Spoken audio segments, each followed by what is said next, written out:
Hello and welcome back. Now, as I promised before the break, we have our fantasy segment like we do every week here on the show. And it's going to be all about our YBA Fantasy League. Now, TJ, you're in that league with me. How are you doing today? So today I'm having a pretty frustrating matchup. You know, I made a trade, Darren McFadden for AJ Green, which turned out to be a great trade for me. Green got me 25 points this game. But a guy who didn't get me 25 points this game, who I'm pretty upset about, who I started over Phillip Rivers, Tony Romo. He got me 5 points this game, and that was pretty disappointing. You know, I'm very frustrated with Romo as I was trying to deal him before the season started. But I just have a question. What are you thinking, starting Tony Romo over a quarterback that can throw and not fumble and does not throw as many interceptions? Yeah, I don't know what I was thinking there. I mean, Romo, it probably had something to do with the matchup. Romo facing the Tampa Bay Bucks defense, who has been really bad until now, conveniently, and then Phillip Rivers, who's facing the Atlanta defense, who did get 3 interceptions last game. But here's the thing. I don't think Tony Romo is a terrible fantasy option. He's not. Because there are some games where he can do pretty good. He's frustrated. He's not a terrible quarterback, but I want to talk about that. Give me a handshake, please. Terrific trade, Darren McFadden for AJ Green. Andy Dalton is a very underrated quarterback. AJ Green is a terrific wide receiver, in my opinion. I have him in a points per reception league. Oh, man. He got me 34 points today. I think he's a terrific wide receiver. Darren McFadden, he's a great running back, but he was injured for half the season last year. He's on a team that is not considered one of the best, the Oakland Raiders. So I think that was a smart trade. What do you think, TK? It was a very smart trade. I don't have a team of my own, so I can't really add anything here. Yeah, but how many teams do you have again, Dylan? I have 25 fantasy football teams. 25 teams. And yet none of them are in the YBA League, which I was failed to be invited. Thank you, Jimmy Young. That was not Jimmy. I set that up. That was me. Oh, you said that? Well, I didn't have your contact information TJ. at the time. Next year we will change that. But overall in this league, I am 2-0. You can call me Matthew Berry. I'm 2-0 in our fantasy league. Let's see, Liam, how's your team doing? I am currently 1-1, and today facing off against YBA camp counselor David Keefe. I was winning the game when I last checked before the show at around 85 points to somewhere in the 50-point range. I don't know the exact number. But I got a great game out of Andrew Luck. I wish I had started Matt Schaub today. I was going off of last week and trying to get the same luck as I did before. You're pushing your luck. I'm going to tell you. I was pushing my luck. I am very frustrated. See what I did there? See what I did there? Before the show, it was looking like I had a great choice. But then Matt Schaub threw 2 touchdowns, including one that was over 50 yards, and he had 20 points going into the show. I'm very frustrated in Vincent Jackson. I thought... Why would you draft him in the first place? He's a good wide receiver, and he's on a team where he is the #1 wide receiver. So he'll be double covered, and he'll have Josh Freeman to throw to him. But for some reason, he has got me very little points, and he was projected to get a lot of points, but he has not, and I'm very disappointed. But I tell you, who I am also disappointed in is Matt Forte. I thought he was going to be a great... I picked him as a sleeper. Well, I don't know if you can really call him a sleeper, but, you know, higher than he was rated. And I thought it would be great this season, but he has injured this game, so he isn't doing too good. But I did pick up Michael Bush, who did have a decent game. He did. Liam, I'd like to call you out on something. Who did you sit today for your quarterback? For my quarterback, Matt Schaub, as I said. And what is your team name? Corn on the Schaub. Okay, so you sat the person whose name is explicitly included in your team's name. Is that correct? He was going against a team with a better secondary than the Colts were going against. The Colts were going against the Jaguars secondary, who, although they've been good, the Jaguars aren't exactly a great team. And may I ask? Now the Texans were going against the Broncos, and the Broncos have a nice little cornerback I like to call Champ Bailey, who is among the best the league has seen in the past 10 or so years. I would have done the same thing. I think, I don't know if I would have. I would have definitely started, sat Schaub over, say, somebody like Matt Ryan, Phillip Rivers, because I would not expect him to have that great of a game as he's had so far. But you got to remember, Andrew Luck does not have the best weapons. He just doesn't. He does He has not. luck on his side. Very funny pun right here. But he does not have the best weapons. He has Reggie Wayne, who was good, but now is aged and not gotten as good. He did throw a touchdown pass to T.Y. Hilton, who is a young, decent wide receiver, but he does not have the great weapons that he needs.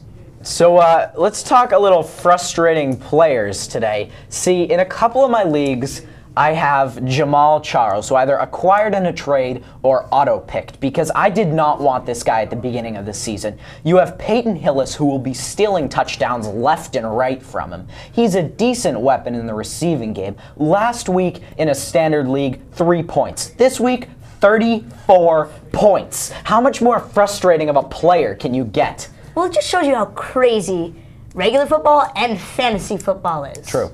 Jamal Charles, I actually liked him going into the draft because I think that injured players are ranked too low. ESPN always ranks them too low. But I think if these players are really good players, they can come back from those injuries and do well. And TJ, more frustrating player? Chris Johnson. Oh, good. Oh, The man who has not why did had you draft a good him? game. No. I would never draft him in a million years. What He's I'm such a saying with fluke. this guy, buy low. Buy this guy low. In a trade, I got Chris Johnson and AJ Green for Brandon Marshall. Get him low. So I guess we have Carter on the line. Carter is one of our friends from our YBA summer camp up in the Berkshires. Carter, you with us? Yes, hello. I can't exactly hear Carter right now. Not sure if he's with us or not. Carter, you here? There he is. I can see him. How's it going, Carter? Hey, TJ, how are you doing? I'm good. How's New York? It's good. I'm in a very good mood right now. Giants have won, Jets have won, and my fantasy team is doing great. That's good. Carter, so Which of course means that New England fans are in a bad mood. Carter, in our YBA league, who did you face last week? Well, I was facing what is called as Team Milner, owned by a guy named Parker Milner, and Are you sure? I believe I was facing you last week. Oh, no, last week. I thought you meant this week. Yes, you were facing me last week. I was setting you up to say that I beat you last week. Yes, I'll give you credit where credit is due. I was flattened by your team, TJ. It was a frustrating week. It was a sad week for me, and I'm in awe, and I will give you definitely all of the credit for that victory. Who do you like on your team this year? In terms of sleepers, guys who have done well, who do you like?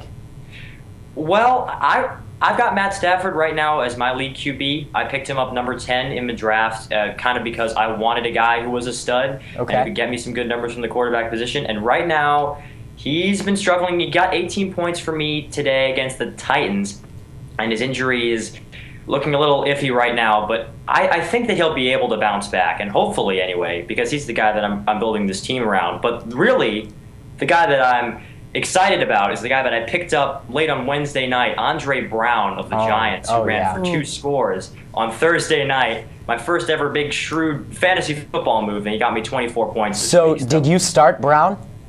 I started him. Yep, I started him in my flex spot as my number 3 back, and he got me 24 points for this week's matchup. I am up 129-41 right now. I commend you on that move. I'd like to talk to you about Stafford. Here's my opinion on quarterbacks out of the top 3, as in Drew Brees, Tom Brady, and Aaron Rodgers. Productively, not a huge difference between Cam Newton, Michael Vick, Peyton Manning, and Matt Stafford and Phillip Rivers. One will get you more numbers than the other, but not by much. They're all solid quarterbacks. One's more solid than the others, but not by much. That's my opinion outside of Brees, Brady, and Rodgers. Because if you're going to pick a quarterback high, those are the 3 you should pick. Those are the 3 that will always get you great points. You can always rely on them. Right, and had they not been picked up earlier in the draft, I definitely would have gone for one of those guys. I do think that Matt Stafford, though, once he comes into his own, is going to be able to throw for significantly more yards than a lot of the other people that he's contending with past that top 3 tier. Obviously, it's a big drop-off, but when I kind of looked at my team and looked at how I wanted to build it, I thought that Matt Stafford was the right guy. Who else was available, like in terms of running backs, wide receivers? Who was available when you picked him? You know, it's hard to remember. It's hard to tell. It's my first year in fantasy, but there were a few guys that were up there. Rob Gronkowski, I could have taken a good solid tight end. He wound up going at number 12, and I considered him. I wound up taking Vernon Davis at my tight end spot, and he's turned out very well. He definitely has. I kind of was looking for a QB before draft day. I think it was a smart move for you to take Stafford over Gronk because I do not like taking tight ends in the first round because there are plenty of good tight ends out there. Back to what Dylan said. He said who was available. I specifically remember taking Ryan Matthews with my first pick in the draft. But after that, wait, clap to that pick, mister. Nice job. With my next two picks, I got Marshawn Lynch and Darren McFadden. And I remember you taking Stafford and thinking, yes, he didn't take Marshawn Lynch, so I could steal him up.